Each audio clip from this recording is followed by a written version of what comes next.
मकर संक्रांति पर भूल कर भी ना करें ये 10 काम, वरना पैसा बह जाएगा आपका पानी की तरह। तो चलिए, इससे पहले कि आप सभी को मेरा बहुत बहुत नमस्कार।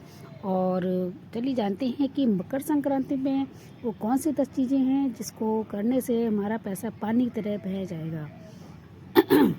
नंबर 1 पर है बासी और अशुद्ध भोजन। दोस्तों, धार्मिक परंपराओं से मकर संक्रांति के दिन ताज़ा और शुद्ध भोजन करने का सेवन अत्यधिक महत्वपूर्ण माना जाता है। ऐसे में बासी और अशुद्ध भोजन का सेवन करने पर मकर संक्रांति पर पवित्रता को भंग करता है। मकर संक्रांति का दिन हमारे मन, शरीर और आत्मा को शुद्ध करने का अवसर प्रदान करता है और बासी भोजन का तो सेवन इस प्रक्रिया को बाधित करता है। ऐसे में मकर संक्रांति के दिन शुद्ध और ताज़ा भोजन तैयार करके उसका भोजन करने से आपके मन और शरीर को शांति और शक्ति मिलती है। साथ ही आपको भगवान सूर्य देव की विशेष कृपा प्राप्त होती है। नंबर 2, सूर्यास्त के बाद भोजन। जी हाँ, मकर संक्रांति पर के दिन सूर्यास्त के बाद भोजन करने से बचना चाहिए। माना जाता है कि मकर संक्रांति के दिन सूर्यास्त के बाद भोजन करने से भगवान सूर्य देव की कृपा प्राप्त नहीं होती है। अगर आप मकर संक्रांति के दिन सूर्यास्त के बाद भोजन करते हैं तो आपको इसके जीवन में बहुत से अशुभ परिणाम देखने को मिल सकते हैं। साथ ही आपके घर में भी नकारात्मकता ऊर्जा का वास हो सकता है, जिससे घर में अशांति का माहौल बना रहता है। नंबर 3, बिना स्नान किए भोजन करना। दोस्तों, मकर संक्रांति के दिन बिना स्नान किए अनाज ग्रहण करना बिल्कुल भी नहीं करना चाहिए। ऐसा करने से अनाज जहर के समान होता है, क्योंकि जीवन में अन्न और जल का महत्व बहुत अधिक होता है। इसके अलावा मकर संक्रांति के दिन अन्न और जल को व्यर्थ करना भी काफ़ी बर्बादी अथवा अशुभ माना जाता है। ऐसा आपको जीवन में कभी भी नहीं करना चाहिए। ऐसा करने से आपको भोजन के लिए भी तरसना पड़ सकता है। साथ ही तिल और गुड़ जैसे खाद्य पदार्थों का दान करना पुण्यदायक होता है, लेकिन इन्हें फेंकना या अपमानित करना पाप की श्रेणी में आता है। ऐसे में आपको इस दिन भोजन और जल का आदर करना चाहिए और इसे ज़रूरतमंद गरीबों को बांटना चाहिए, क्योंकि इसको सबसे बड़ा धर्म माना गया है। नंबर 4, बिना कुछ दिए वापस ना भेजें। दोस्तों, मकर संक्रांति के दिन अगर गरीब ब्राह्मण या कोई असहाय व्यक्ति आपके घर पर या फिर आपकी चौखट पर आ जाए तो उसे बिना कुछ दान किए से वापस नहीं लौटना चाहिए। ऐसा करने से आप पाप के भागी बन सकते हैं और आपको जीवन में अशुभ परिणाम देखने को मिल सकते हैं। साथ ही आपको भगवान सूर्य देव और भगवान शनि देव के दुष्प्रभावों का सामना भी करना पड़ सकता है। ऐसे में आपको घर आए गरीब, ज़रूरतमंद, असहाय व्यक्ति को श्रद्धापूर्वक कुछ न कुछ ज़रूर देकर भेजना चाहिए। नंबर 5, तेल का दान करना। जी हाँ, मकर संक्रांति के दिन तेल ना तो किसी को दान देना चाहिए और ना ही किसी से लेना चाहिए। ऐसा कहा जाता है कि मकर संक्रांति के दिन तेल का दान करने से व्यक्ति को स्वास्थ्य संबंधी समस्याओं का सामना करना पड़ सकता है।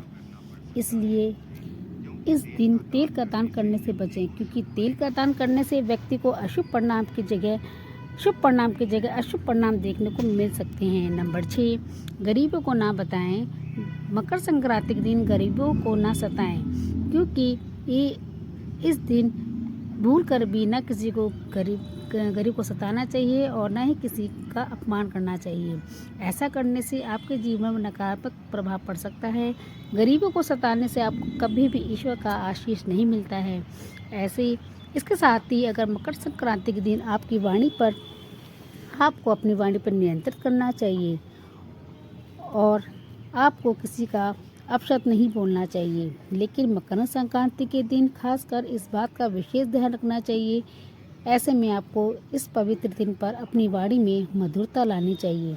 नंबर 7, अंधकार में भोजन करना। मकर संक्रांति के दिन भगवान सूर्य देव की उपासना का विशेष महत्व है। यह त्योहार सूर्य देव को समर्पित होता है, इसलिए सूर्यास्त के बाद भोजन करने से बचना चाहिए। साथ ही धार्मिक मान्यता के अनुसार मकर संक्रांति के दिन अंधकार में भोजन नहीं करना चाहिए, क्योंकि अंधकार में भोजन करना हमारी पाचन प्रक्रिया और आध्यात्मिक ऊर्जा और नकारात्मक प्रभाव को डालता है। ऐसे में इस दिन सुबह सूर्यास्त के बाद स्नान करके भगवान सूर्य को अर्घ्य देने के बाद ही भोजन ग्रहण करना चाहिए। सूर्यास्त के बाद भोजन करने से इस दिन बचना चाहिए।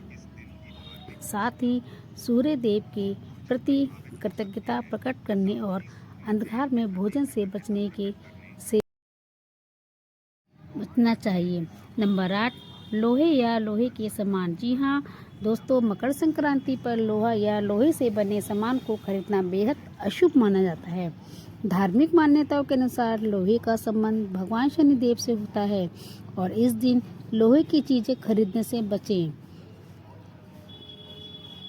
ऐसा माना जाता है कि लोहे का उपयोग इस दिन दान करने में करना चाहिए, न कि इसे खरीदने में। ऐसे में अगर मकर संक्रांति के दिन लोहे के बर्तन या उपकरण खरीदे जाते हैं तो यह आर्थिक समस्या या स्वास्थ्य से जुड़ी परेशानियों का कारण बन सकता है।